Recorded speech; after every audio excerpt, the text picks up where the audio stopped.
హల్లెలూయా హల్లెలూయా హల్లెలూయా హల్లెలూయా హల్లెలూయా హల్లెలూయా హల్లెలూయా హల్లెలూయా. యజమానుడా నీకు స్తోత్రం స్తోత్రం స్తోత్రం స్తోత్రం స్తోత్రం.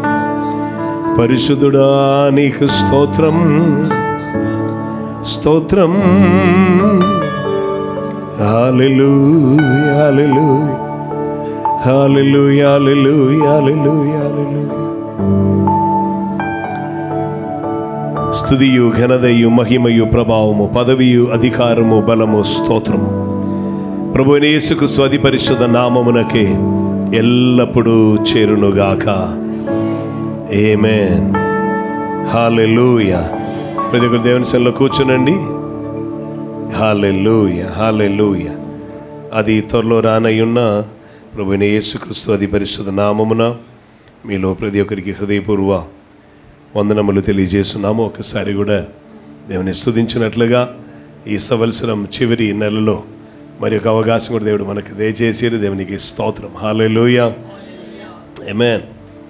నేను సంతోషిస్తున్నాను. ఈరోజు మనతో పాటు పాస్టర్ షాలేం గారు కూడా ఉన్నారు.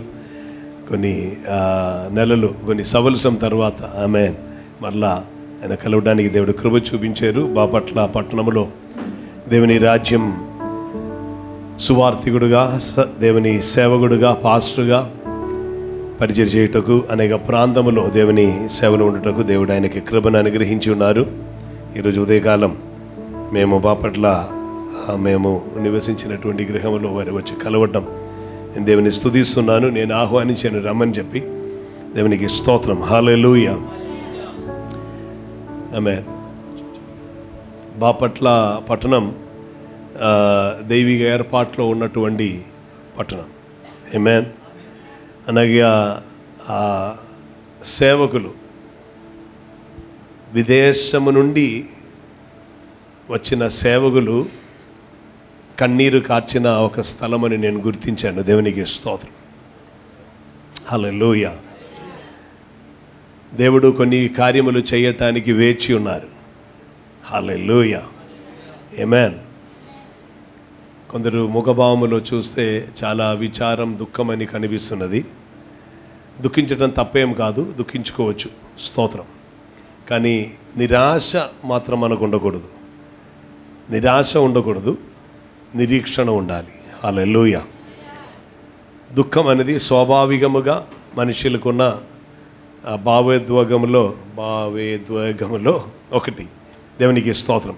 అనేక ఇమోషన్స్లో ఒకటి దుఃఖం, విలాపం, కన్నీళ్ళు, వేదన. అదే సమయం ఉన్నదే కోపం, ద్వేషం అన్నీ.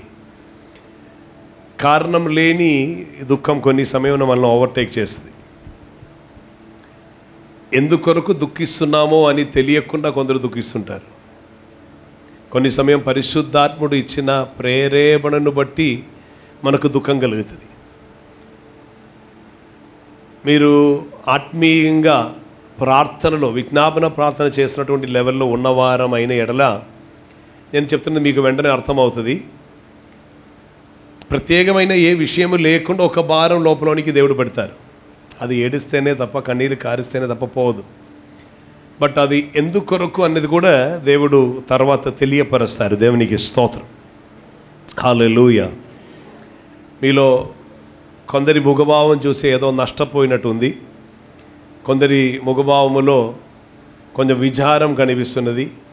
స్తోత్రం. సంవత్సరం గడిచిపోతున్నది, ఇకను ఏది చెయ్యలేదే అని భారం అయితే ప్రభు ఇంకొక అవకాశం ఇస్తే అది సద్వినియోగపరచుటకున్న సిద్ధపాటు ఉంటే చాలు. దేవునికి స్తోత్రం. గడిచిన నవంబర్ నెల మీతో పాటు నేను ఉండలేదు. దాన్ని బట్టి ఉన్నటువంటి బాధ, కోపం అయితే క్షమించండి, ఉండటానికి కుదరలేదు. దేవునికి స్తోత్రం.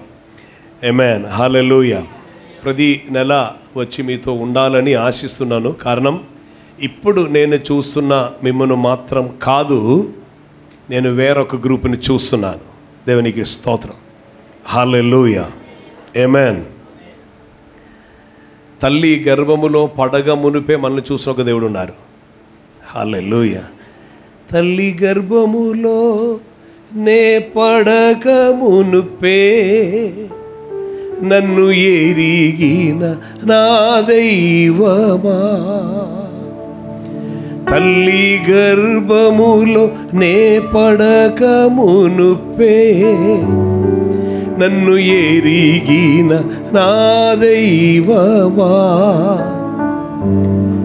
నీ సేవకై పిలచియున్నావు, నీదు అభిషేకం నాకిచ్చావు, నీ సేవకై పిలచియున్నావు, నీదు అభిషేకం నాకిచ్చావు. యేసయ్యా యేసయ్యా యేసయ్యా నా రాజా, యేసయ్యా యేసయ్యా యేసయ్యా నా దేవా, నీవు మాత్రం రాజువు, నీవు మాత్రం దేవుడవు, నిన్ను నేను స్తుతించేదా, నిన్ను పాడి పొగడేదా, నిన్ను నేను స్తుతించేదా, నిన్ను పాడి పొగడేదా.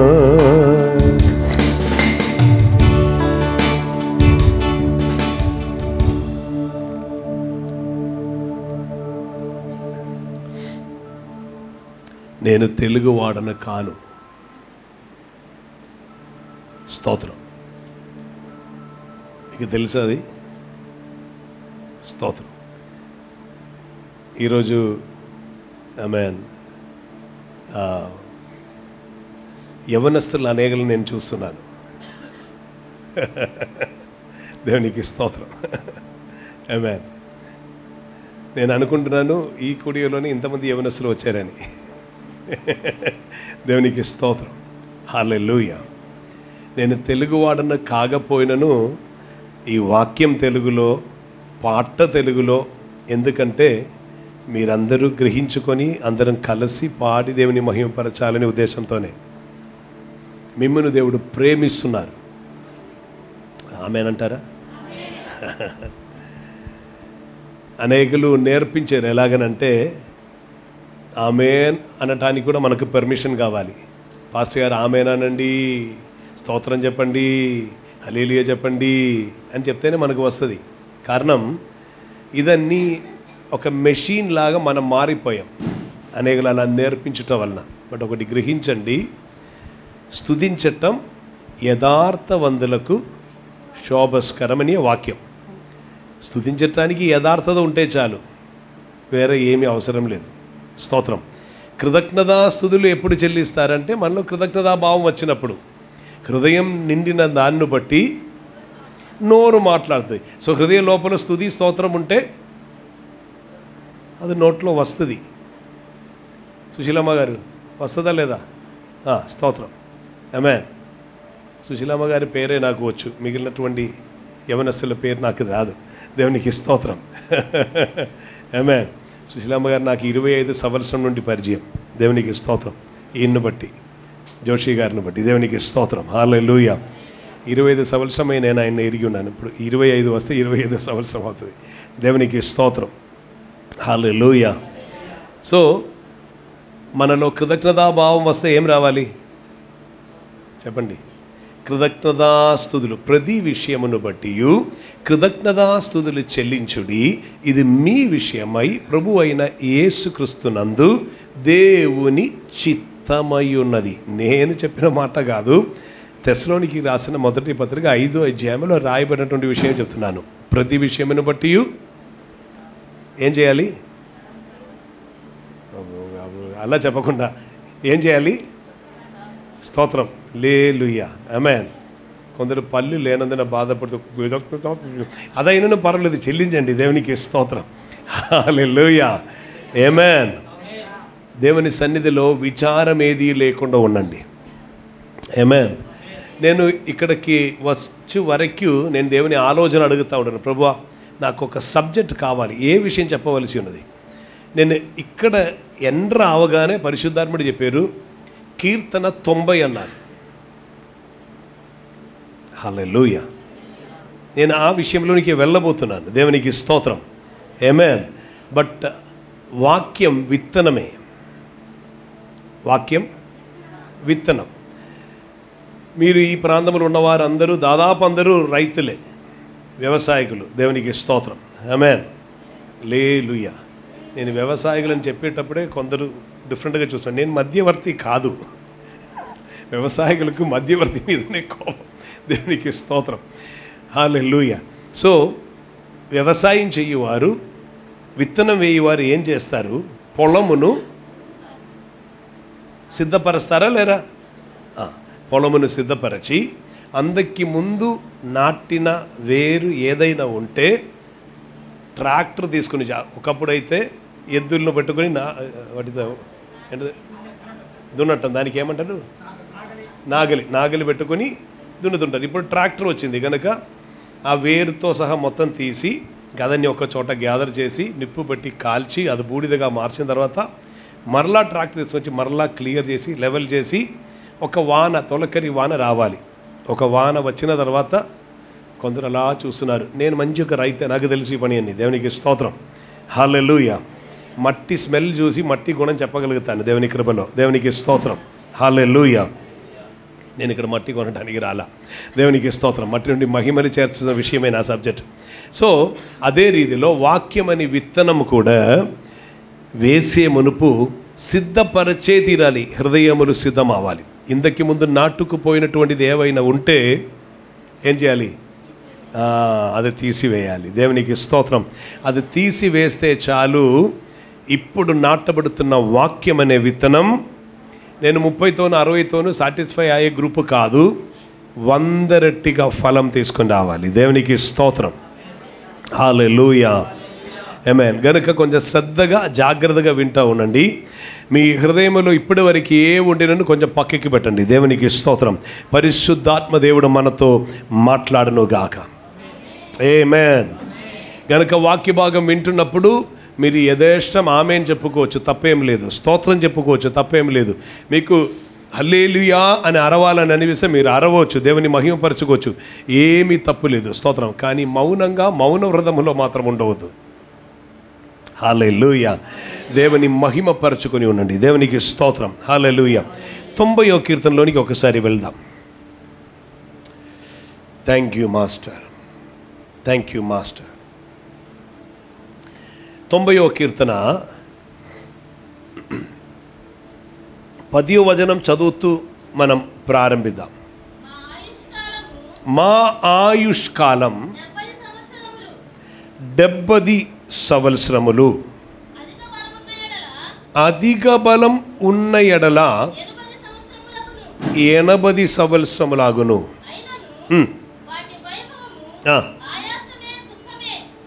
వాటి వైభవం ఆయాసమే దుఃఖమే, అది త్వరగా గతించును. స్తోత్రం. హల్లెలూయా. అది త్వరగా గతించినప్పుడు మేమేమవును? హల్లెలూయా. ఆమేన్. ఒక వాక్యం కూడా చదువుదాం. ఇది ఇప్పుడు మనం చదివిన వాక్య భాగం 10వ వచనం. ఇప్పుడు 15వ వచనం ఒకసారి చదువుతాం. 15. నీవు మమ్మును శ్రమపరచిన దినములు కొలది. తెలుగు బైబిల్ తర్జమ ప్రకారం నీవు మమ్మును శ్రమపరచిన దినములు కొలది. స్తోత్రం. ఆమేన్. ఈ తెలుగు బైబిల్లోని ఇంగ్లీష్లో ఉన్న కొన్ని తర్జమలు చదువుతున్నప్పుడు ఈ శ్రమ మొత్తం దేవుడు మనకు తీసుకొచ్చి పెట్టినట్టుగానే మనకు కనిపిస్తుంది. అందుచేత మనకు అలాగనే అనిపిస్తుంది. అందు నిమిత్తం ఏదైనా సమస్య వచ్చేటప్పుడు వెంటనే ప్రభువా నీవెందుకు ఇది మాకు పెట్టారు, ఎందుకు మమ్మల్ని శ్రమ పెట్టాం ఇలా అడుగుతుంటారు. స్తోత్రం. అంటే మన శ్రమలో పెట్టడం వలన దేవునికి ఏదో కొంచెం బెనిఫిట్ ఉన్నట్టు. స్తోత్రం. నేను ఇంగ్లీష్లో ఒక తర్జమ చదువుతున్నాను, తర్వాత నేను ఎక్స్ప్లెయిన్ చేస్తాను. We been overwhelmed with grief come now and overwhelm us with gladness. Replace our years of trouble with decades of delight. Replace our years of trouble with decades of delight. నీవు మమ్మను శ్రమ పెట్టుట అనే ఒక సబ్జెక్టే అక్కడ లేదు. స్తోత్రం. అక్కడ ఏముందంటే ఇయర్స్ ఆఫ్ ట్రబుల్, సమస్యలు లేదా బాధలు, శ్రమలు అనుభవించిన సవల శ్రమలకు నీవు డిలైట్, ఆనంద సవలసంతో దాన్ని రీప్లేస్ చెయ్యము. ఇంతే ఉంది. నీవు శ్రమ పెట్టారని సబ్జెక్ట్ లేదు. హల్లెలూయా, ఆమేన్. ఇప్పుడు చదవండమ్మా. నీవు మమ్మను, మనం అది కొంచెం మార్చి చదవబోతున్నాం. మేము శ్రమలు అనుభవించిన దినములు. ఓకే, నీవు శ్రమ పట్టుట కాదు, మేము శ్రమలు అనుభవించిన దినములు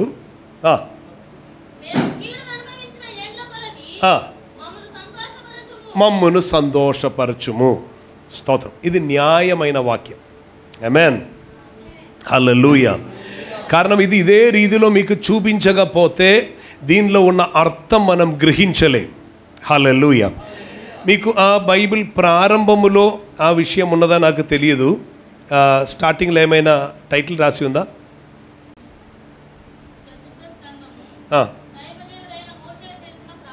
దైవజనుడైన మోసే చేసిన ప్రార్థన అని ఒకటి ఉంది. దేవునికి స్తోత్రం. అప్పుడు ఇది ఎవరు రాశారు లేదా ఎవరి ప్రార్థన అని మనకు అర్థమవుతుంది. ఆమేన్. ఎవరు చేసిన ప్రార్థన? స్తోత్రం. ఎవరమ్మా?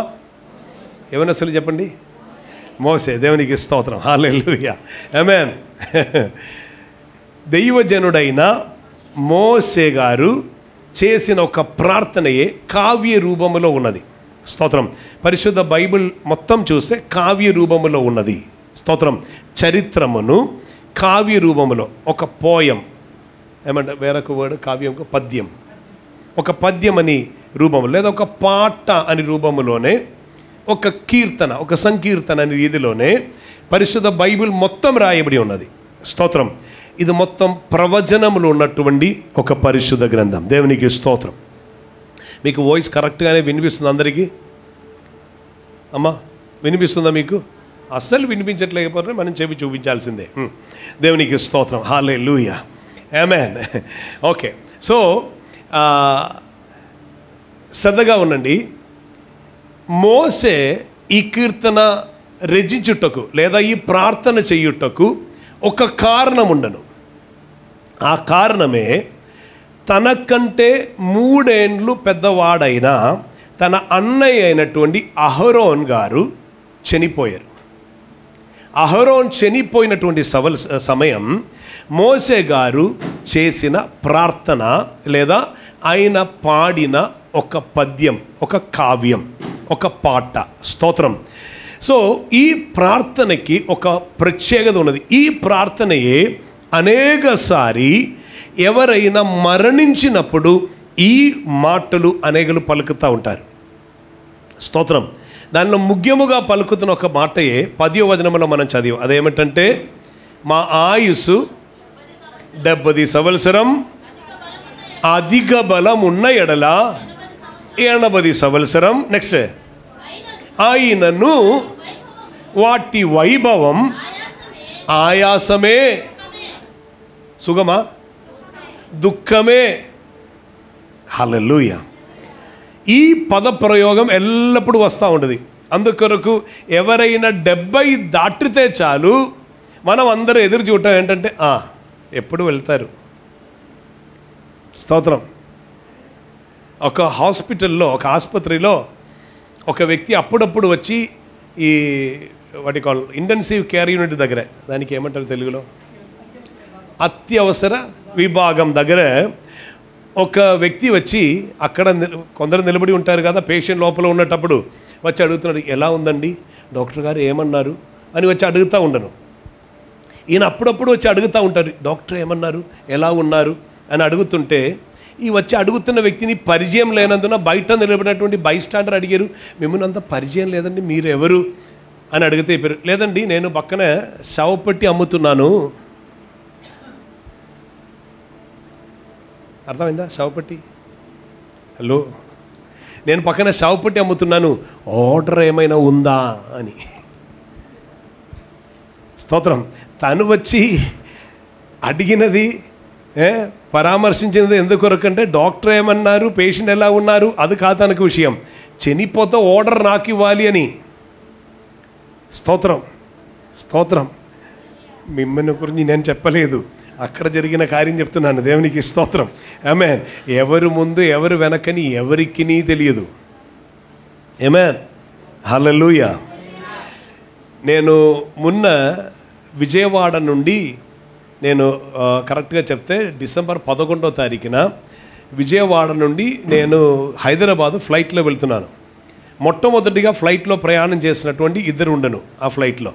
వారు ఎక్కడికి వెళ్తున్నారంటే హైదరాబాద్ వెళ్ళి హైదరాబాద్ నుండి వాళ్ళు కేరళ వెళ్తున్నారు. కేరళ ఎందుకు వెళ్తున్నారంటే స్వామియే శరణం, ఏసప్ప కాదు వేరొక అప్ప, దేవునికి స్తోత్రం. వాళ్ళు అందుకొరకు వెళ్తున్నారు. సో వారు అదే వస్త్రములను ధరించుకొని వాళ్ళు వస్తువులన్నీ పట్టుకొని ఫ్లైట్ ఎక్కారు. ఫస్ట్ టైమే ప్రయాణం చేస్తున్నారు. సో ఫస్ట్ టేక్ ఆఫ్ వచ్చినప్పటికే వీళ్ళు కొంచెం టెన్షన్ అవుతున్నారు. అప్పుడు నేను అడిగాను, ఫస్ట్ టైమా? అవును అన్నారు. నేను చెప్పి ఏ టెన్షన్ పడనక్కర్లేదు, ఇది అలా తీసుకుని వెళ్తుంది, మన తీసుకుని పోయి ల్యాండ్ చేస్తుంది, 50 నిమిషమే ఉంటుంది ఈ ఫ్లైట్. అక్కడి నుంచి మీరు 1 hour 25 minutes అక్కడి నుంచి ఉంటుంది. నేను రెగ్యులర్ ప్రయాణికుడు ఉన్నాయి కనుక చెప్పాను, ఇది 50 minutes ఉంటుంది, 50 minutes మీరు అక్కడ పోయి చేరుతారు. ఈ మేఘాలు మధ్యలోనికి ఫ్లైట్ వచ్చినప్పుడు, స్తోత్రం, ఫ్లైట్లో ప్రయాణం చేయని వారు కూడా వినండి, స్తోత్రం, ఆమేన్. మనం మేఘాల మీద ఒక్కరోజు ఎత్తబడుతుంటాం, ఆమేన్ చెప్పండి దానికైనా, హల్లెలూయా.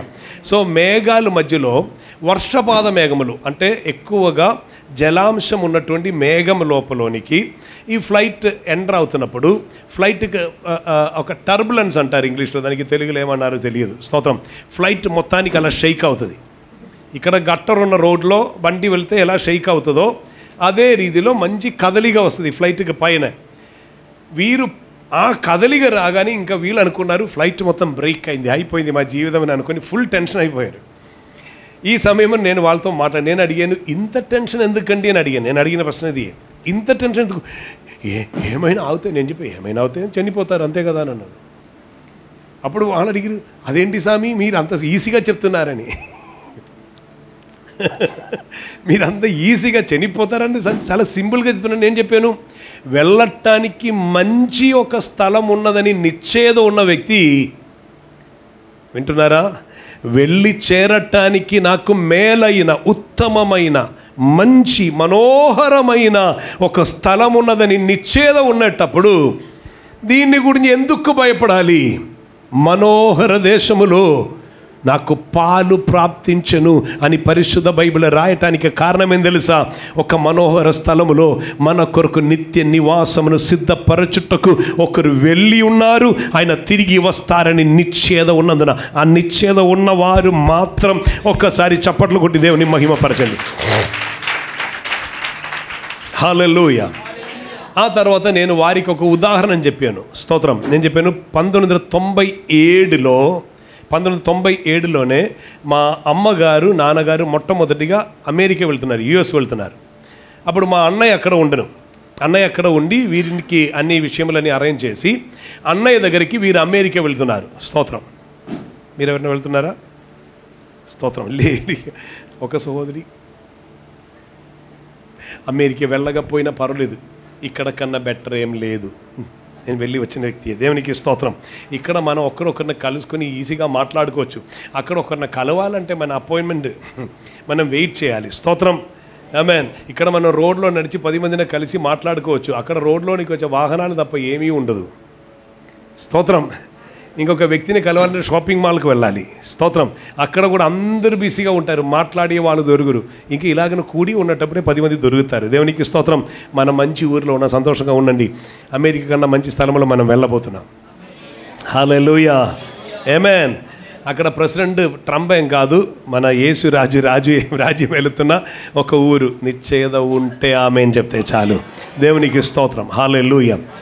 సో మొట్టమొదటిసారి అమెరికా వెళ్తున్నప్పుడు బాంబే నుండి నేనే వారిని ఎయిర్పోర్ట్లో పంపిస్తున్నాను. స్తోత్రం. సో అక్కడ వీరు దాటి వెళుతున్న ఒక ఏరియా ఉండేది, అక్కడ వరకే మనకు వెళ్ళటానికి అనుమతి. ఆ తర్వాత ప్రయాణికులు మాత్రమే లోపలికి వెళ్తారు. నేను అప్పుడు ప్రయాణికుడు కాదు, నేను వాళ్ళతో పాటు వెళ్ళట్లేదు. అమ్మ నాన్న ఇద్దరు వెళ్తున్నారు. వాళ్ళిద్దరూ అలా గేట్ దాటి ముందుకు వెళ్తుంటే నేను బయట అలా చూసుకుని నిలబడుతున్నాను. കാരണം ఇంకా వీరిని ఎప్పుడు కలుస్తానో తెలియదు కనుక. అప్పుడు అమ్మగారు ఏం చేశారంటే మరలా వెనక్కి వచ్చి తన పర్స్ ఓపెన్ చేసి పర్స్ నుండి వాళ్ళిద్దరూ కలిసి ఒక ఫోటో తీసి నా చేతికి ఇచ్చారు. నా చేతికి ఇచ్చి అప్పుడు నాకు ఇంకా వేదనే అయింది. ఇచ్చి ఏం చెప్పారంటే, ఇంకెప్పుడు కలుస్తామో తెలియదు కదా, ఇది నీ దగ్గర ఉంచండి అన్నారు. స్తోత్రం. అది ఇప్పుడు కూడా నా దగ్గర ఉంది. ఆ ఫోటో నాకు ఇచ్చి వాళ్ళు అలా వెళ్ళిపోయారు. నేను అలా చూసుకుని అలా నిలబడి నాకు కన్నమట నీళ్ళు వచ్చింది, కారణం బాధ వచ్చింది. అమ్మగారు అలా వెళ్ళిపోతున్నారు. కానీ వెళ్ళిపోతున్న వాళ్ళలో అస్సలు బాధ లేదు. ఈ చిన్న కొడుకుని ఇక్కడ విడిచిపెడితే వెళ్తున్నారు, వాళ్ళకి ఏ టెన్షన్ లేదు, వాళ్ళు హ్యాపీగా వెళ్తున్నారు, అటు వెళ్ళిపోయారు. వీరు అలా వెళ్ళిపోవుట చూస్తున్న నాకు ఒక సందేశం దొరికింది. వీరు ఎందుకు అంత ధైర్యంగా వెళ్తున్నారంటే వారికి ఒక నిశ్చయత ఉంది. వారు వెళ్ళి చేరుతున్న చోటలో వారిని స్వీకరించుటకు వారి కొడుకు లేదా మా అన్నయ్య గారు అక్కడ వెయిట్ చేస్తున్నారని వారికి నిశ్చయత ఉండను గనుక వెళ్ళిపోతున్న వారు ధైర్యంగా వెళ్తున్నారు. మేము అతన్ని కలవటానికి వెళ్తున్నాం. స్తోత్రం. ఆయన చూడటానికి వెళ్తున్నాం, ఆయనతో పాటు కొన్ని రోజు ఉండటానికి వెళ్తున్నామని నిశ్చయత వారికి ఉండను గనుక వారు వెళ్ళారు. నేను ఇదే విషయం వారికి చెప్పాను. నా పక్కన ఉన్నటువంటి ఈ ఏమంటారు వారికి, ప్రయాణికుల, వారికి ఇంకొక పేరు చెప్పారు, యాత్రికులు, వారికి చెప్పాను. వారికి చెప్తే వెంటనే ఆ వ్యక్తి నాతో చెప్పారు, అలా ఒక్కరు స్వీకరించడానికి ఉందంటే మనకు ఆ మరణం భయం లేదు కదా అన్నారు. ఈ పాయింట్ కొరకు నేను వెయిటింగ్. స్తోత్రం. ఇలాగనేనండి మరణం. మనం వెళ్ళిపోయేటప్పుడు వెళ్తున్నప్పుడు నాకు కనిపించట్లేదు, దూరమై వెళ్ళిపోతున్నాను, నేను బాధపడుతున్నాను. కానీ వెళ్ళిపోతున్న వారికి పోయి చేరుతున్న చోటలో ఒకరు ఉన్నారు స్వీకరించటానికి అని వారికి ధైర్యం ఉండను. మనల్ని అలా స్వీకరించడానికి ఒక్కరు ఉంటే అప్పుడు ఆ వ్యక్తి చెప్పారు, అవునండి అలాగనైతే మరణం భయం కాదు అన్నారు. వెంటనే నేను చెప్పాను, అవునండి అలాగన వెళ్ళిన ఒక్కరున్నారు, ఆయన పేరే యేసుక్రీస్తు. హల్లెలూయా. ఆయన మనకు ప్రధాన యాజకుడై భూమిలోనికి వచ్చి మన కొరకు మరణించి సమాధి చేయబడినను మూడో దినం తిరిగి లేచి ఆయన పరలోకాసుండై వెళ్ళారు. ఆయన చెప్పిన మాటయే, నేను మీకు స్థలమును సిద్ధపరచుటకు వెళ్ళుచున్నాను. సిద్ధమైన తర్వాత నేనున్న చోటలో మీరును ఉండినట్లుగా మిమ్మల్ని చేర్చుకుంటకు వస్తానన్నారు. వాగ్దానం ఇచ్చిన ఆయన తిరిగి వస్తారు. దేవునికి స్తోత్రం. హల్లెలూయా. ఆయన ఉన్నారు అని నిశ్చయత ఉన్నందున మనం ధైర్యంగా వెళ్ళవచ్చు అన్నారు. స్తోత్రం. ఈ వ్యక్తి 3 సారి రిపీటెడ్గా నాతో చెప్పారు అని చెప్పారు. అది కరెక్టేనండి. ఒక్కరు ఎదుర్కొనటానికి ఉంటే మనం వెళ్ళటం మనకు ధైర్యమే. కొంచెం సమయం తర్వాత అని చెప్పారు, మీరు చెప్పినది దట్ మేడ్ మీ థింక్ అన్నారు. నేను ఆలోచించేలాగా చేశారు. కారణం ఒక్కరు అక్కడ ఉన్నారు. 3వ సారి అని చెప్పిన మాట ఏం తెలుసా, ఆ నిశ్చయత ఉంటే మనలో నిరీక్షణ వస్తుంది. హల్లెలూయా. ఆమేన్.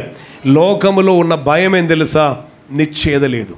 ఈ సమయం కీర్తనగారైన మోసే ఈ కీర్తన రాసినటువంటి సమయం ప్రభు అయిన యేసుక్రీస్తు వారు శరీరధారి అయి భూమిలోనికి రాలేదు. ఆమేన్. ఆయన వాక్యమై స్వరమై శబ్దమై ఉండి మోసేతో మాట్లాడుతున్న ఒక కాలం. ఈ కాలంలో మోసే చెప్తున్నారు, మా ఆయుష్ 70 ఉంది, అధిక బలం ఉంటే 80. కారణం ఏం తెలుసా, ఈ కీర్తన రాస్తున్న సమయం మోసే గారు 80 కాదు, 90 కాదు, 100 కాదు, 110 కాదు, దాదాపు 120లోనికి వచ్చి ఉన్నారు. అప్పుడు రాస్తున్నారు. తన అన్నయ్య చనిపోతున్నటువంటి సమయం ఆయనకి 123 సంవత్సరం ఉండను. 1 2 3. దేవునికి స్తోత్రం. హల్లెలూయా. అర్థమవుతుందా మీకు? అహరోన్ గారి చనిపోతున్న సమయం మోసే రాస్తుంటే మోసే చెప్తాడు 70 లేకపోతే 80. ఇప్పుడు మనం మోసేని అడగాలి, మోసే గారు ఎందుకు మీరు 70, 80 అని రాసి పెట్టారు? హల్లెలూయా. అక్కడ మోసేకి చెప్పటానికి ఒక చరిత్రం ఉంది. ఆ చరిత్రమే మోసే అలా రాయటానికి ఉన్న కారణం. దేవునికి స్తోత్రం. అందుకొరకే ఆ 15వ వాక్యం ఒక్కసారి కూడా చదవలసి ఉన్నది. 15వ వాక్యం ఒక్కసారి కూడా మనం చదువుదాం. మేము శ్రమ అనుభవించిన దినముల కొలది, మేము కీడ్లు అనుభవించిన ఏండ్ల కొలది మమ్మును సంతోషపరచుము. కారణం ఈ 70 లేకపోతే 80 సంవత్సరం అనుభవించినది మొత్తం శ్రమ, అనుభవించినది మొత్తం కీడు. లోకమంతా మాయయ్యా, నీ ప్రేమయే మార్పు లేనిదయ్యా. ఈ లోకమంతా మాయయ్యా, నీ ప్రేమయే మార్పు లేనిదయ్యా, మార్పు లేనిదయ్యా. నా దైవమా నా యేసయ్యా, నిన్నేనయ్యా కలిసి చెప్తామా? నా దైవమా నా యేసయ్యా, నిన్నేనయ్యా ప్రేమిస్తున్నా. యజమానుడా నీ రెక్కలా నీడలో నేను ఆనందించెదను. యజమానుడా నీ రెక్కలా నీడలో నేను ఆనందించెదను. నా దైవమా నా యేసయ్యా, నిన్నేనయ్యా ప్రేమిస్తున్నా. నా దైవమా నా యేసయ్యా, నిన్నేనయ్యా ప్రేమిస్తున్నా. ఈ భూమిలో జీవించిన 70 లేదా 80 సంవత్సరం మోసే అనుభవించినది శ్రమ, కీడు. హల్లెలూయా. ఆయన తన అనుభవమే రాస్తున్నారు. మీరు ఒకసారి శ్రద్ధగా వింటే ఒక నెక్స్ట్ లెవెల్ మనకు అర్థమవుతుంది. నేను వెంటనే చెప్పి ముగించబోతున్నా, కారణం ఈ సెషన్ ముగించి నేను గుంటూరు వెళ్ళాలి. నాకు ఈరోజు ఈవినింగ్ గుంటూరులో మీటింగ్ ఉన్నది. దేవునికి స్తోత్రం. నాకు ఎక్కువ సమయం ఉంటే కొంచెం శ్రద్ధగా వినాలి. మోసే గారు తన లైఫ్ను మనం 3 పార్ట్గా డివైడ్ చేసుకోవచ్చు. ఒక 40 అన్నది ఐగుప్తు దేశం ఒక రాజభవనములో ఆయన ఉండను. కానీ దానికి ముందు ఒక 3 నెల ఆయన తన సొంత ఇంటిలో ఉండను. మీకు అందరికీ తెలిసిన విషయమే కనుకనే ఎక్కువ ఎక్స్ప్లెయిన్ చేయట్లేదు. ఆయనను ఒక విషయం చెప్తాను. 3 నెల ఆయన ఇంటిలో ఉన్న సమయం తన తల్లిగారి పేరు, మోసే గారి తల్లిగారి పేరు గుర్తుందా? పక్కన ఇంటిలో ఉన్న మోసే గారి తల్లి పేరు చెప్పవద్దు. బైబిల్లో ఉన్న మోసే గారి తల్లి పేరు ఎవరండి? యోకెబేద్. తండ్రి గారి పేరు అమ్రామ్ యోకెబేద్ అని 2 వ్యక్తులకు పుట్టినటువంటి 3వ బిడ్డయే మోసే. ఆ ఇంటిలో వేరే 2 ఉన్నారు. ఎవరు? మిరియాం ఉన్నారు, అహరోన్ ఉన్నారు. స్తోత్రం. సో అహరోన్ ఉన్నారు, మిరియాం ఉన్నారు. ఆ తర్వాతనే మోసే పుడుతున్నారు. ఈ సమయంలో ఆ దేశంలో ఒక చట్టం వచ్చింది. ఆ చట్టం ఏమిటంటే, యూదులైనటువంటి వారి ఇంటిలో ఒక మగ బిడ్డ పుట్టకూడదు. ఒక మగబిడ్డ పుట్టిన ఎడల ఆ మగబిడ్డను వధించాలి, చంపాలి. దాని కొరకు నైల్ నదిలో పడవేయాలి. దానికి వారు నైల్ నదిలో పడవేయటం అంటే నైల్ దేవతకి ఆ కుమారుని బలి అర్పించినట్లుగా వారు చూసేవారు. స్తోత్రం. సో నైల్ నదిలో పడవేసినటువంటి సమయం అమ్రామ్ యోకెబద్ అనే తల్లిదండ్రులకు ఈ మోసే పుట్టగానే మోసే సుందర రూపుడై ఉండను అంట. స్తోత్రం. అలాగే దేవునికి స్తోత్రం. మోసేను చూడగానే అతను సుందరుడు అని చూసి, అయ్యో ఈ బిడ్డను చంపలేం, ఈ బిడ్డను మరణముకు విడిచిపెట్టలేం. ఆ కాలంలో ఉన్న చరిత్రను గురించి మనం కొంచెం చదివితే ఇలా చెప్పబడుతున్నది, వివాహితులైనటువంటి వారు మేము గర్భం ధరించకూడదని అనుకున్నవారంట. వివాహం కాని వారు మనకు వివాహమే వద్దు అని అనుకున్నారంట. కారణం, ఈ ఐగుప్తుల చేతిలో మన సంతానమును చంపటానికైతే ఎందుకు వివాహం అని అనుకున్నటువంటి ఒక సమయం.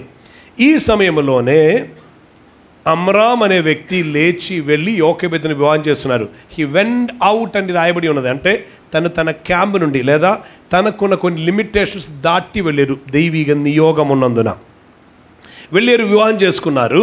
ఆ వివాహంలో 3వ బిడ్డగా పుట్టారు. పుట్టినటువంటి ఈ బిడ్డకి ఏడ్పు స్వరం బయటకి వస్తే అక్కడ రోమింగ్ చేస్తున్నటువంటి సైనికులు ఆ బిడ్డను పట్టుకొని పోయి వీరి కన్నుల ఎదుటనే ఆ బిడ్డను చంపుతారు. అందుకొరకు ఏడవటానికి కూడా అనుమతి లేని వ్యక్తిగా పెరిగిన ఒక శైశవ కాలం. స్తోత్రం. అంటే 3 నెలల అతడు పెరిగి వచ్చినప్పుడు ఏడవటానికి కూడా అనుమతి లేకుండా, అప్పుడు ఎలా వీరు కవర్ చేసి ఉండాలి? మీరు మీ ఆలోచనలో ఆలోచిస్తే చాలు. బిడ్డ ఇంటిలో ఏడుస్తుంటే బయటకి వినిపిస్తుంది. బయటకి వినిపిస్తే ఏం జరుగుతుంది అంటే బిడ్డను చంపుతారు. అందుకొరకు బయటకి స్వరం పోవకూడదని మేబీ బ్లాంకెట్తో కప్పారా, లేదా ఏడవటం స్టార్ట్ చేసినప్పటికీ బిడ్డ ఏడ్పు ఆపటానికి ఏమైనా వీళ్ళు ఏ ప్రయత్నం చేశారో తెలియదు, కానీ ఏడ్పు కూడా బయటకి రాకుండా, అంటే భయములో పెరిగారు 3 నెలలు. ఆ తర్వాత ఇక మేము పెంచలేం, ఏ రీతిలో సైనికులు కనిపెడతారు, చంపుతారు, కానీ మా కన్నుల ఎదుట అది జరగకూడదు. ఏదో రీతిలో ఈ బిడ్డ తప్పింపబడాలని ఏ నైల్ నదిలోనికి పడవేస్తున్నారో అదే నైల్ నది మీదే ఒక పెట్టి సిద్ధపరచి, మీరు కొంచెం శ్రద్ధగా వినాలి, ఒక పెట్టికి హెబ్రీ భాషలో తెయిబా అంటారు. తెయిబా ఒక పెట్టి సిద్ధపరచి ఆ పెట్టికి కీలు అప్లై చేశారు. ఎందుకొరకంటే బయట ఉన్న నీళ్ళు లోపలికి రాకూడదని. స్తోత్రం. అందరికి ముందు అటువంటి ఒక పెట్టి ఒకరు సిద్ధపరిచారు. ఆయన పేరే నోవాహు గారు. కానీ ఆ పెట్టి సాధారణ పెట్టి కాదు, అది చాలా పెద్ద ఓడ అయి ఉండను. అదే రీతిలో ప్రోటోటైప్ ఒక చిన్నది సిద్ధపరిచారు. హల్లెలూయా. ఇకను మీరు కొంచెం స్టడీ చేస్తే అర్థమవుతుంది. దానికి 2.3 ఇంచ్ అడుగు వెడల్పుండను, 3.7 అడుగు పొడవు ఉండను, 2.7 హైట్ ఉండను. దేవునికి స్తోత్రం. ఇది నేను ఇలా చెప్తున్నప్పుడు ఇది ఎక్కడో వినబడినట్టు ఉంది కదా అని మీరు ఆలోచిస్తారు. అవునండి, ఇది వేరొక పెట్టి దేవుని ఆలోచనలో ఈ మోస చేత దేవుడు సిద్ధపరిచారు. స్తోత్రం. ఆ పెట్టి పేరే నిబంధన మందస పెట్టి. ఆమేన్. అన్నీ చెప్పటానికి ఈరోజు సమయం లేకపోయినను స్తోత్రం. ఈ చిన్న పెట్టి ఒకటి సిద్ధపరచుటకు అమ్రాముకు యోకెబెతుకు దేవుడు ఆలోచన ఇచ్చారు. ఆ చిన్న పెట్టిలో మోసే అని చిన్న బిడ్డను పెట్టి తీసుకొని పోయి ఆ బిడ్డను నైల్ నదిలోనే స్తోత్రం ఉంచారు. రీడ్స్ మధ్యలో, రీడ్స్కి ఏమంటారు, దేని మధ్యలో ఉంచారు? జమ్ము. ఓకే, మీకు అర్థమైంది కదా, చాలు. స్తోత్రం. దాన్ని మధ్యలో ఉంచారు. ఈ కుమారునికి ఏమావును, మా తమ్ముడికి ఏమావును అని చూడటానికి మిరియామని సహోదరి కొంచెం దూరంలో ఉండి చూస్తూ ఉండను. స్తోత్రం. ఆమేన్. ఈ సమయంలోనే ఫరవో కుమార్తె, సాధారణంగా రాజకుమారులు ఎక్కడ స్నానం చేస్తారు? రాజభవనంలోనే. వాళ్ళకి దానికి ఉన్న సౌకర్యం ఉండదు. ఆమేన్. కానీ ఆ రోజు రాజకుమారికి అనిపించింది ఈరోజు నదిలో పోయి స్నానం చేయాలని. దేవునికి స్తోత్రం.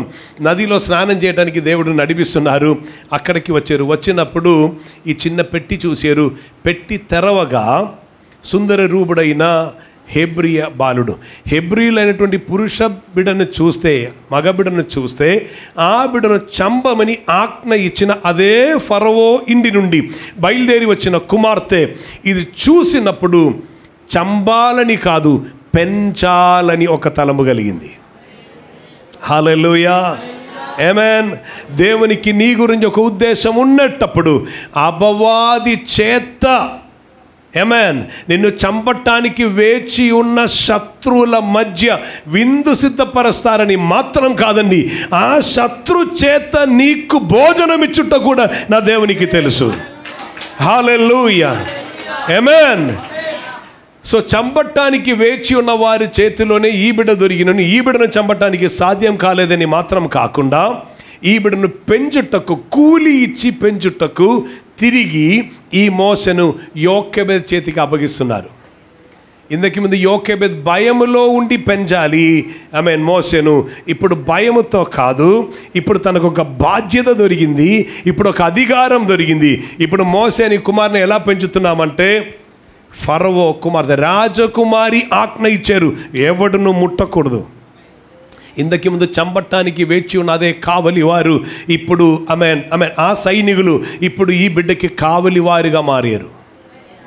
హల్లెలూయా. దైవిక చిత్తములోనికి నీ వస్తే నీకు వ్యతిరేకంగా పనిచేసిన వారే నీకు అనుకూలంగా మారినట్లుగా దేవుడు మార్చివేస్తారు. నా దేవునికి సమస్తమును సాధ్యం. దేవునికి స్తోత్రం. హల్లెలూయా, హల్లెలూయా. సో ఇప్పుడు చూస్తే ఈ బిడ్డను కూలి తీసుకొని పెంచుతున్నారు యోకెబెద్.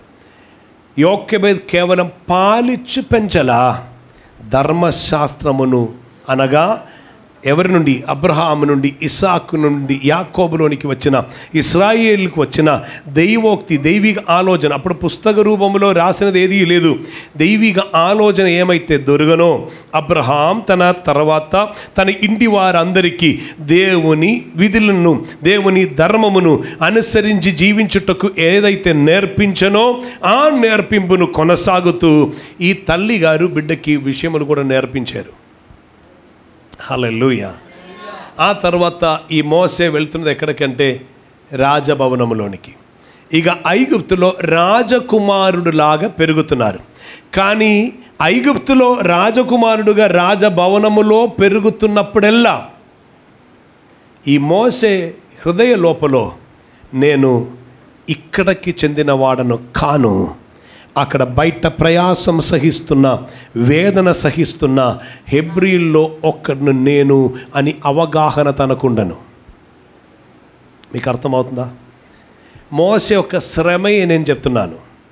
హలో, సుఖ సౌకర్యములో ఉన్నటప్పుడు కూడా మోసేకి ఒక శ్రమ. ఏ శ్రమ? మోసే నీకు అన్నీ ఉంది కదా. అన్నీ ఉంది, కానీ నా సహోదరులు బయట సమస్యలో ఉన్నారు. మీరు వింటున్నారా? హల్లెలూయా, ఆమేన్. చాలా సంవత్సరాల క్రితం 97లో నేను బాంబేలో ఉన్న ఆర్థర్ రోడ్ సెంట్రల్ జైల్ అంటారు, Bombay Arthur road central jail. స్తోత్రం. మన మెయిన్ టీం మొత్తం అక్కడ వెళ్ళి ఉన్నారు. స్తోత్రం. పివి నరసింహరావు గారు వెళ్ళారు ఒకసారి, ఆమేన్, సల్మాన్ ఖాన్ వెళ్ళారు. వీళ్ళందరూ వెళ్ళి విజిటింగ్కి వెళ్ళినదేం కాదు, అక్కడ వాళ్ళు ఉండవలసిన స్థితి కలిగింది.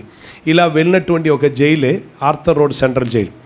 ఆర్థర్ రోడ్ సెంట్రల్ జైల్లో క్లెమెంట్ డింగ్ అని ఒక వ్యక్తి ఉండను. స్తోత్రం. ఆ వ్యక్తి సుడాన్ దేశం నుండి వచ్చినటువంటి, ఆఫ్రికాలో ఉన్న సుడాన్ దేశం నుండి వచ్చినటువంటి ఒక వ్యక్తి.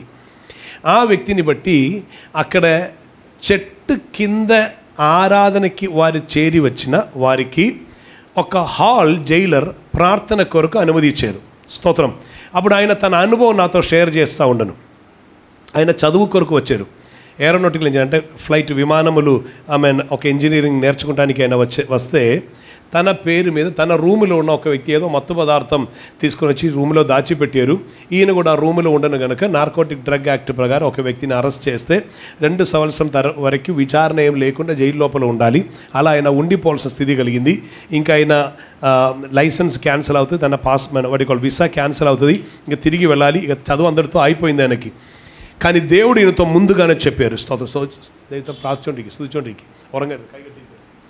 సో ఈయన గురించి దైవీకమైన ప్రణాళిక ఉండడం కనుక దేవుడు ముందుగానే ఆయనకి చెప్పారు. అదేమిటంటే, నీవు ఖైదీగా మారబోతున్నారు, నీవు జైల్లోనికి వెళ్ళవలసిన స్థితి కలుగుతుంది, కానీ అది నా ఉద్దేశం, భయపడొద్దని చెప్పారంట. మీరు కొంచెం శ్రద్ధగా వినండి.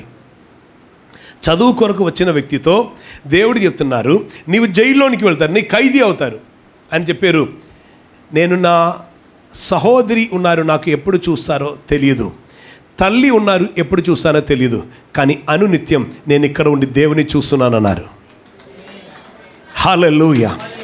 అనేకులను దేవుని వైపు ఆయన నడిపిస్తుంటే క్లమెండింగ్ నాతో చెప్పినటువంటి మాట, I'm not bothered about this, ఈ విషయం గురించి నాకు బాధ లేదు, కానీ ఒక్కరోజు ఆ శుద్ధ సువర్ణ వీధిలో అడుగుపెట్టి నేను నడుస్తానని ఒక నిశ్చయం నాలో వ్యాపిస్తున్నది కనుక ఇది నాకు శ్రమగా, ఇది నాకు బాధగా నాకు అనిపించట్లేదు. హల్లెలూయా. మనోహర దేశమైన కనాన్ దేశం ఉన్నది అనియు, ఆ కనాన్ దేశంలోనికి తీసుకొని వెళ్ళుతున్న వ్యక్తి ఈ మోసే అనియు అప్పుడు మోసేకి తెలియదు. హలో, మోసేకి ఒక్కటే తెలుసు, అయ్యో నా సహోదరులు శ్రమలో ఉన్నారే, నా సహోదరులు బాధలో ఉన్నారే, వారు అక్కడ బాధలో ఉన్నప్పుడు నేను ఇక్కడ ఉండి నేను ఎలా సుగముగా ఉండగలను? మీకు ఇబ్బంది లేకుండా ఉండవచ్చు, మీకు ప్రార్థించటానికి మీకు అవకాశం ఉండవచ్చు, మీకు ఆరాధించడానికి చేరి రావడానికి ఒక స్థలం ఉండవచ్చు, కానీ చేరి వస్తున్న గుడిసి కూడా అగ్నిలో నిప్పు పెట్టి కాల్చి వేస్తున్న ఒక దేశంలోనే మనం కూడా ఉన్నామనేది మర్చిపోకూడదు. కొంచెం ఉత్తర దేశంలో కొన్ని ప్రాంతంలో ఉత్తర దేశం వరకు వెళ్ళనక్కర్లేదు. మన ఆంధ్రప్రదేశ్లోను తెలంగాణలో కూడా కొన్ని ఏరియాలో జరిగిన విషయం చెప్తున్నాను. 10 మంది కలిసి ఆ ప్రార్థన కొరకు ఆరాధించడానికి చేరి వస్తే వారిని కర్రలు పట్టుకుని కొట్టి పంపినటువంటి అదే ఏరియాలో మనం సుఖంగా ఉన్నప్పుడు మనం చెప్తున్నాం, అయ్యో మేము శ్రమ పడుతున్నాం. ఏం శ్రమ తెలుసా? ఆ సహోదరుల ఇబ్బంది మన బాధగా మారుచున్నది. మొర్దెకాయికి ఇబ్బంది లేదండి, కానీ మొర్దెకాయికి ఒక తీర్మానం ఉండును, యూదుల్లో ఒక్కరికి కలుగుతున్న బాధ అది నాకు వస్తున్నది. ఎస్తర్కు ఒక తీర్మానం ఉండును, యూదుల్లో ఎవరికైనా సమస్య వస్తే అది నాకు కలుగుతున్నది. దీని పేరే సహోదర ప్రేమ. హలో, సత్యము కొరకు నిలబడుతున్న వారికి కలుగుతున్న బాధ వేదన నాది అని ఒక భావం తీసుకొని వస్తున్న వ్యక్తి ఈ లోకములో ఉన్న కాలం ఆయన బాధలోనే ఉన్నారు. కారణం బండి ఉందని, ఇల్లు ఉందని, సౌకర్యములు ఉన్నదని దానిలో కాదు తన సంతోషం. ఎప్పుడు ప్రాణప్రియుడు తిరిగి వస్తారు, ఎప్పుడు చేర్చుకుంటారు, ఈ సమస్యలో ఉన్నటువంటి ఈ లోకం నుండి ఎప్పుడు నేను వెడలిపోవాలి. పౌలు అడిగితే పౌలు చెప్తారు, వెడలిపోయి క్రీస్తుతో కూడా ఉండాలని నేను ఎంతగానో ఆశిస్తున్నాను, అది అత్యుత్తమమే. హల్లెలూయా. సో మోసే గారు ఆయన ఉన్నటువంటి ఈ కాలం మొత్తం, ఈ 40 సంవత్సరం మొత్తం అనునిత్యం తనకున్న బాధ ఏమై ఉండనంటే, అయ్యో నా సహోదరులు బాధలో ఉన్నారే. అందునిమిత్తం ఒక్కరోజు వారిని చూడటానికి వెళ్ళారు. వారిని చూడటానికి వెళ్తే తమ సహోదరులు ఒకరిని ఒక ఐగుప్తీయుడు హింసిస్తున్న చూశారు. ఈయన ఒక్క దెబ్బకి సమాధి చేశారు. స్తోత్రం. అది ఊహలో ఆలోచిస్తే అర్థమవుతుంది. ఒక్క దెబ్బ, ఆ దెబ్బలో కిందకి పెట్టారు, పూడ్చి వేశారు. తను వెంటనే సమాధి కార్యక్రమం చేసినటువంటి ఒక వ్యక్తి. నెక్స్ట్ డే ఈయన వెళ్ళి తన సహోదరులు ఎలా ఉన్నారని మనం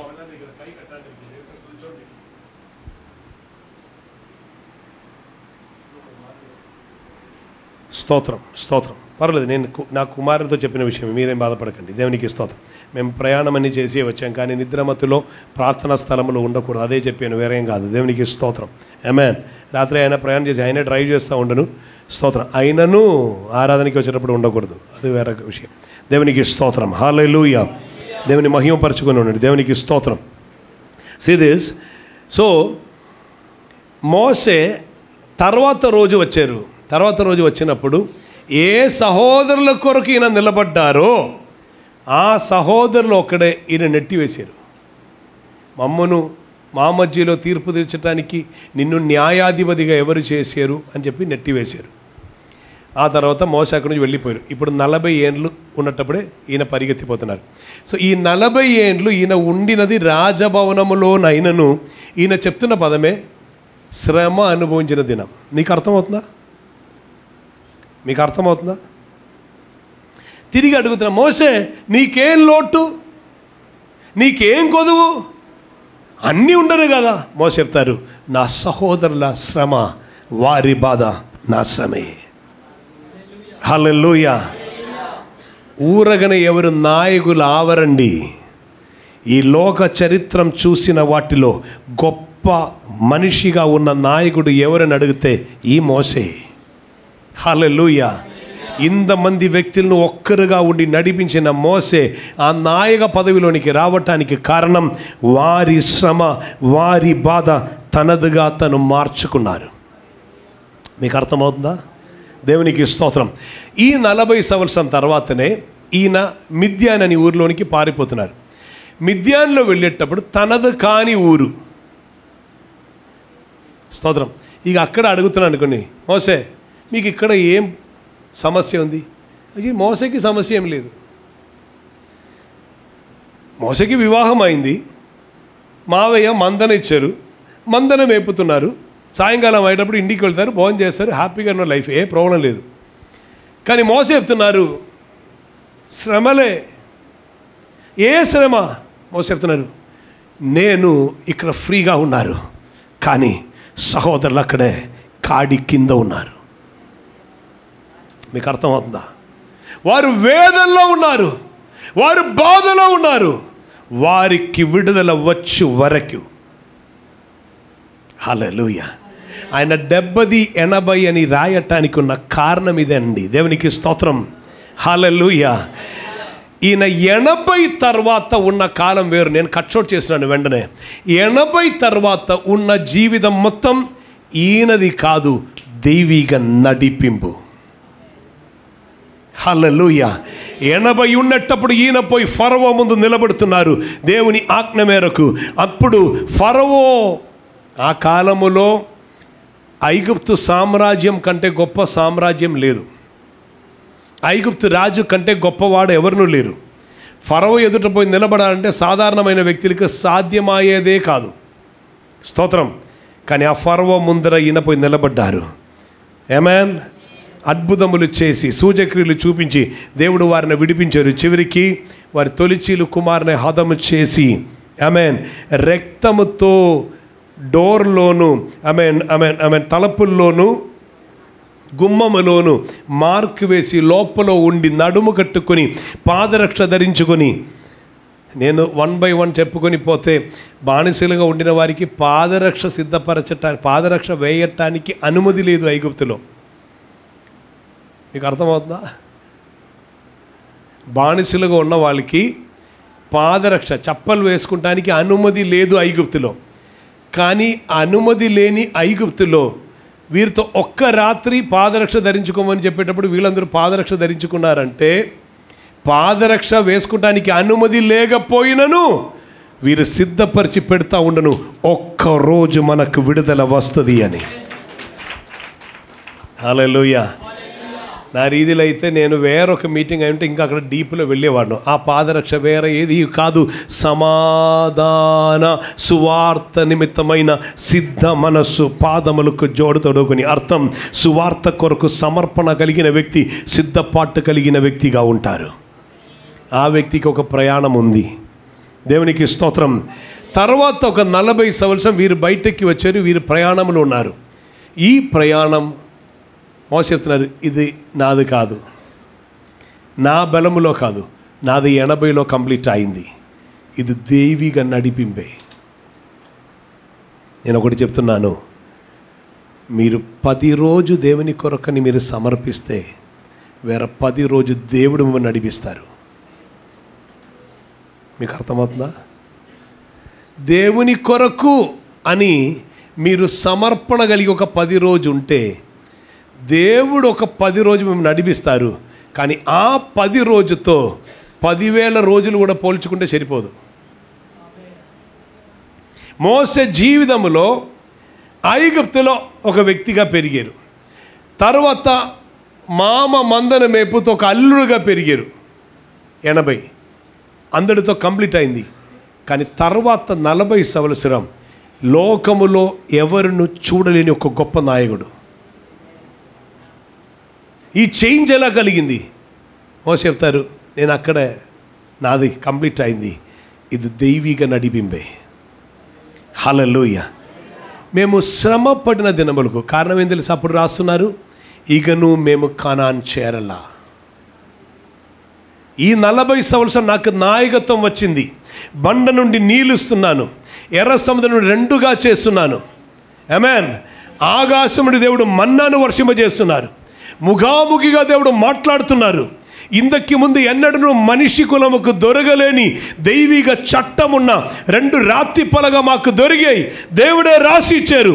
అన్నీ ఇచ్చినను మోసే చెప్తారు, శ్రమకాలం ఇక కంప్లీట్ అవ్వాల. కారణం కానాన్ చేరితేనే అది కంప్లీట్ అవుతుంది. వాగ్దాన దేశం చేరితేనే అది కంప్లీట్ అవుతుంది. మీకు అర్థమవుతుందా? ఈ లోకములో దేవుడు మనల్ని నడిపిస్తున్న కాలం అనేది ఉండదు. అద్భుతములు సూచక్రియలు మాత్రం ఉన్న కాలం ఉండదు. కానీ మోసే గారు చెప్తున్నారు, ఏ అద్భుతం జరిగినను ఇది కూడా నేను సంతోష దినములని చెప్పను. మోసే, మరి నీవు చెప్తున్న సంతోష దినం, వేచి ఉన్నాను, ఒకరోజు చేరుతాను. ఆ వాగ్దాన కానాన్ చేరే వరకు మేము ఈ భూమిలో ఉన్నది మొత్తం శ్రమలే. ఇది దుఃఖం, ఇది కీడు. ఇక్కడ మాత్రం ఏది మేలైనది కాదు.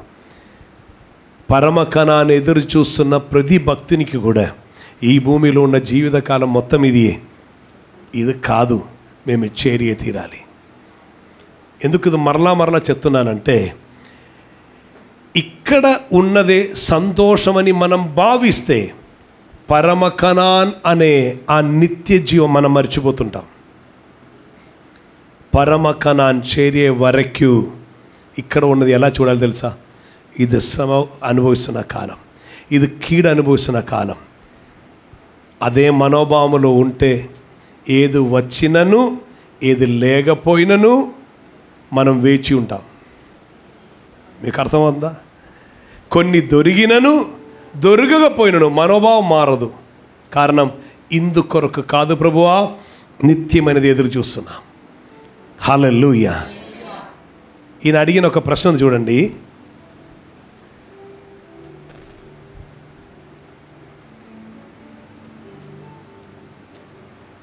ఆ 15వ వచనం చూడండి.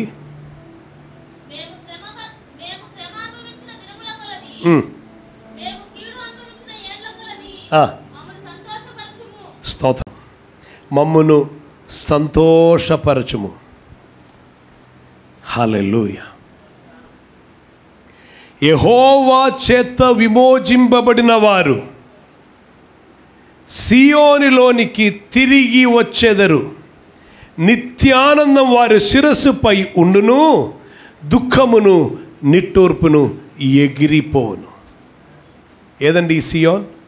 నిత్య పరలోక రాజ్యం. నిత్య పరలోక రాజ్యములోనికి చేరుతున్నప్పుడు దుఃఖము నిట్టూర్పు ఎగిరిపోవును. అక్కడ నిత్యానందం మాత్రమే ఉండును. మోసే రాస్తున్న ఏం తెలుసా? ఈయన ఒక ప్రవక్తే. ఈయన చెప్తున్నారు, ఈ భూమిలో మేము అనుభవించిన దానికి ప్రతిగా మాకు సంతోష దినములు కావాలి. అర్థమవుతుందా? నిత్య రాజ్యములో ఉన్న సంతోషం ఎదురు చూస్తున్నామని, పరమ కణాన్లో ఉన్న సంతోషం ఎదురు చూస్తున్నామని. అది ఇక్కడ కావాలి. మోసకి చెప్పుకోవచ్చు, 80 సంవత్సరం కష్టంలో ఉంటున్న ప్రభు, కానీ 40 సంవత్సరం లీడర్షిప్లో ఉంటున్నారు ప్రభు. మోస చెప్తారు, నో, ఇక్కడ లీడర్షిప్ దొరికినను, ఏ అద్భుతములు జరిగినను కానాన్ చేరకుండా నేను తృప్తి నొందేనని నేను చెప్పను. హల్లెలూయా. కానాన్ ఎప్పుడు చేరుతామో అక్కడ ఈ శ్రమలు అనుభవించిన దినములకు ప్రతిగా మనకు దొరుకుతుంది. దేవునికి ఒక్కరోజు 1000 సంవత్సరం. హల్లెలూయా. దేవుడు అందుకే ఈ భూమిలోనే 1000 ఏండ్ల పరిపాలన, ఆ తర్వాత నిత్య రాజ్యం, నిత్య జీవం. మనం ఇప్పుడన్నీ శాంపుల్ లైఫ్లో ఉన్నాం. ఇక్కడ సంతోషం వస్తే శాంపుల్, దుఃఖం వచ్చేటప్పుడు కూడా మనం చెప్తున్నట్టే ఉన్నది వెళ్ళటానికి ఒక స్థలం, ఒక నిత్యమైనది ఉన్నది. ఇది మనల్ని ముందుకు తీసుకొని వెళ్తుంది. కానీ అనేకులకి ఈ నిరీక్షణ లేదు. ఇది ఏ సంతోషం అని అనుకుంటున్నారు. ఇక్కడనే అన్నీ కావాలనుకుంటారు. ఒక ఇల్లు కట్టారు, వండి కొన్నాను, ఉద్యోగం దొరికింది, మంచి జీతం వచ్చింది అంటే ఆహా దేవుడు ఆశీర్వాదం చెప్పు. మోస చెప్తారు, నేను దీనికి ఆశీర్వాదం అనను. మోసే మంచి ఇల్లు దొరికింది కదా, మోస చెప్తారు పొందబోతున్నటువంటి ఆ ఇంటితో పోల్చుకుంటే ఇది నథింగ్. ఈ నిశ్చయత, ఈ ఎదురుచూపు, ఈ నిరీక్షణ ఎన్నడూ లోపల నుండి పోకూడదు. అది ఒక భక్తిని ప్రయాణం. హల్లెలూయా. మా దినములు లెక్కించుట నేర్పుము, జ్ఞాన హృదయము కలిగించుము. మా దినములు లెక్కించుట నేర్పుము, జ్ఞాన హృదయము కలిగించుము. మంచివాడా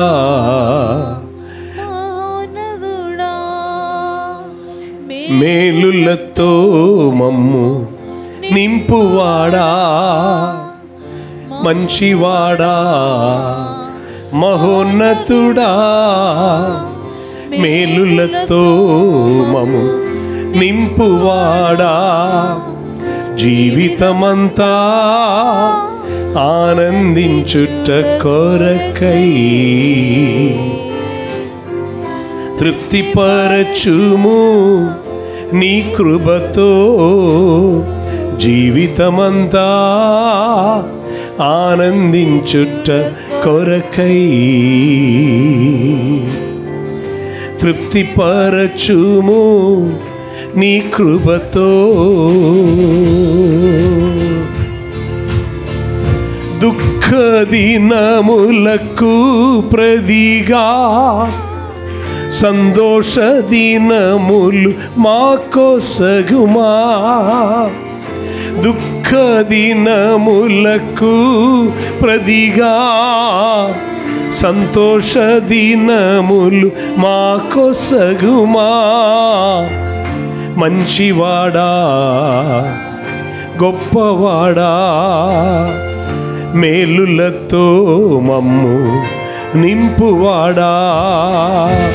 మంచివాడా మహోన్నతుడా, మేలులతో మమ్ము నింపువాడా. జీవితమంతా ఆనందించుట కొరకై తృప్తిపరచుము నీ వాక్కుతో. జీవితమంతా ఆనందించుట కొరకై తృప్తిపరచుము నీ కృపతో.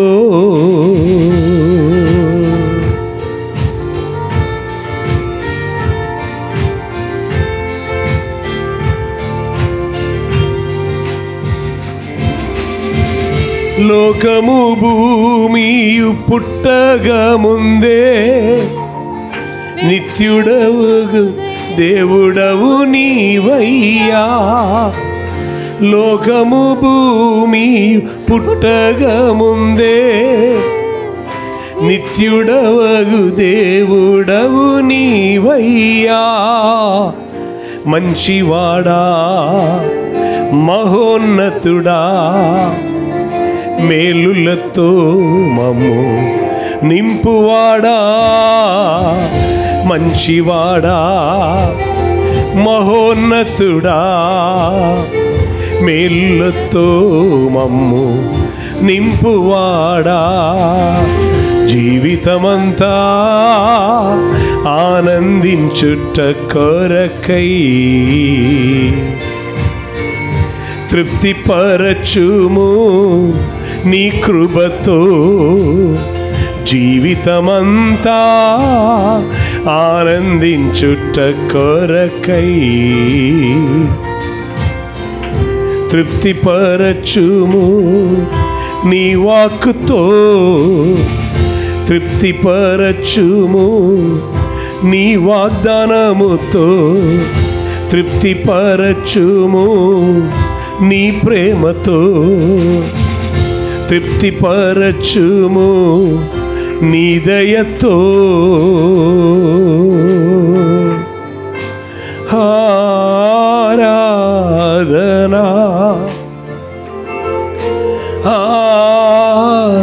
ఆరాధనా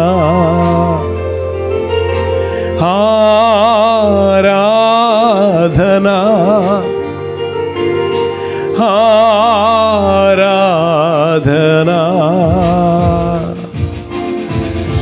ఆత్మస్వరూపి ఆరాధనా ఆత్మతో సత్యముతో ఆరాధనా ఆత్మస్వరూపి ఆరాధనా ఆత్మతో సత్యముతో ఆరాధన ఆరాధన ఆరాధన ఆరాధన ఆరాధన ఆరాధన ఆరాధన ఆరాధన ఆరాధన ప్రియుడా యేసయ్యా నీకే ప్రభువా యేసయ్యా నీకే ప్రియుడా యేసయ్యా నీకే పరిశుద్ధాత్మ ప్రభువా నీకే ఆరాధనా ఆరాధనా యేసయ్యకే ఆరాధనా ఆరాధనా ఆరాధనా ఆయుషంతా ఆరాధనా హల్లెలూయా. నేడు మేము విశ్వాసంతో నిన్ను ఆరాధిస్తున్నాం. ఆనాడు ముఖాముఖిగా చూసి నిన్ను ఆరాధించదం.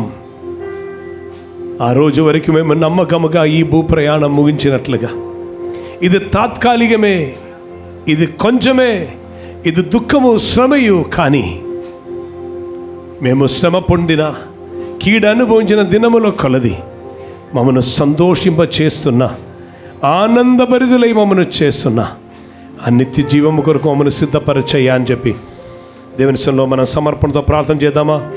శాలేమ గారు ముందుకు వచ్చి ప్రార్థనలో మనం నడిపిస్తారు. హల్లెలూయా.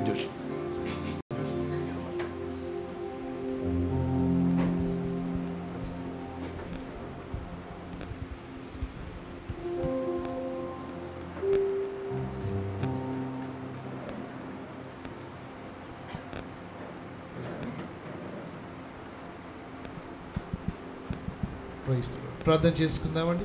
అందరూ కూడా తలలో ఉంచినట్లయితే ప్రార్థన చేసుకుందాం. పరిశుద్ధుడా, ప్రేమ కలిగిన తండ్రి, మీకు వేలాది స్తోత్రాలు స్తుతులు చేయించి ఉన్నాం నాయన.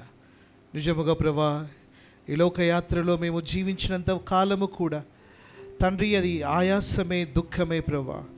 సియోనులో మేము అడుగు పెట్టుచున్న సమయం, సియోనులో ప్రభా మేము ప్రవేశించుచున్న సమయము, అప్పుడు మాకు విడుదల తండ్రి, అది మాకు నిత్యానందముగా ఉన్నది నాయన. తండ్రి యొక్క తండ్రి శ్రమ అనుభవించుచున్న దినములన్నీ కూడా ప్రభా నీతో కలిసి ప్రభా నడుస్తూ ప్రభా మేము వెళ్ళొచ్చిన చోట మాకు ఒక నిశ్చయత ఉన్నది కనుక ఇహలోక శ్రమలన్నీ కూడా ప్రభా శ్రమలని ఎంచక ప్రభా తండ్రి మా ముందు ఉండుచున్న తండ్రి మేము ముందు పొందబోచున్నటువంటి అనిత్యానంద మహిమను ప్రభా తండ్రి మేము ఎరిగిన వారమై తండ్రి ఏ విషయంలో కూడా కృంగిన వారమై ఉండక ప్రభా, ఏ విషయంలో కూడా ప్రభా తండ్రి లోకము వైపు చూస్తున్న వారమై ఉండక ప్రభా ఆ ప్రవేశించబోచున్నటువంటి అనిత్యానందము తండ్రి మేము చూస్తూ ప్రభా తండ్రి యాత్రను మేము కొనసాగించువారై ఉండటకు నీ కృపను మీరు దాయిచ్చింది ప్రభా. నీ సేవకుని మీరు నిలవబెట్టుకుని ప్రభా నీ వాక్యము చేత బలపరిచినందుకు వందనాలు ప్రభా. మేము వినిన వాక్యము హృదయమందు ముద్రింపబడి ప్రభా వాక్యానుసారముగా మేము జీవించుటకు తగిన కృపను మీరు దాయిచ్చింది ప్రభా. తండ్రి వినిన వాక్యమును తండ్రి హృదయమందు భద్రపరుచుకొని వాక్యమును ధ్యానిస్తూ ప్రభా వాక్యానుసారముగా ప్రభా మా జీవితములు కట్టుకొనటానికి నడిపించబడటానికి నీ కృపను అనుగ్రహించండి ప్రభా. ఇట్టి కృపను మీరు మాకు ఇచ్చినందుకు వేలాది స్తోత్రములు స్తుతులు చేయొచ్చు మా ప్రభువును మా ప్రియరక్షకుడు నాయన యేసయ్య పరిశుద్ధ నామమున అడుగుచున్నా మా ప్రియ పరలోకపు తండ్రి. ఆమేన్. ఇప్పుడు మన ప్రభు రక్షకుడైన యేసుక్రీస్తు కృపయు ఆయన మనకు అనుగ్రహించి మనల్ని ప్రేమించిన పరమ తండ్రి దేవుని యొక్క ప్రేమయు పరిశుద్ధాత్మ దేవునికి అన్యోన్య సహవాసము కాపుదల నడిపింపు మనకును భూలోకమందున సత్యసాక్షులకును తోడుగా ఉండి కాచి కాపాడి బలపరిచి స్థిరపరిచి ప్రభుని యేసుక్రీస్తు రెండవ రాకడ కొరకు మనలో ప్రతి ఒక్కరిని పరిశుద్ధపరచి సిద్ధపరచునుగాక. ఆమె కుమారుని యేసుక్రీస్తు ద్వారా మనకెల్లప్పుడు విజయం అనుగ్రహిస్తున్న పరమ తండ్రి అయిన దేవునికి స్తోత్రం చెల్లించేదము. హల్లెలూయా, హల్లెలూయా, హల్లెలూయా. ఆమేన్. ప్రభు అయిన యేసయ్యా త్వరగా రమ్ము, మారానాథా యేసునాథా, వేగమే రావయ్యా. ప్రభువైన యేసుక్రీస్తు కృప మీరు ప్రతి ఒక్కరితో ఉండి బలపరిచి నడిపించునుగాక.